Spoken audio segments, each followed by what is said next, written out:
একদম পাতলা ঝোল, জিরে আর তেজপাতা ফোড়ন দিলাম। এখানে দেওয়া আছে আদা, হলুদ, কাঁচা লঙ্কা, জিরের গুঁড়ো, টমেটো।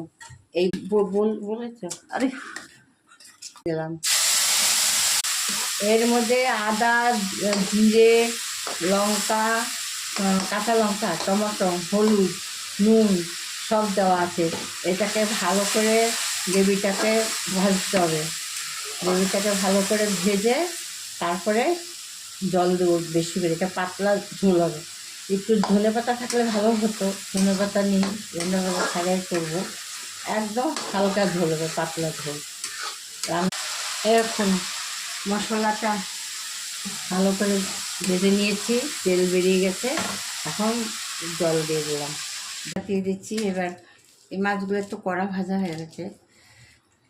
এই যে এই মাছগুলো এবার ছাড়বো এক এক করে। মাছের পাতলা ঝোল, চিচিঙ্গা ভাজা, আর হচ্ছে চিচিঙ্গার ঘন্ট।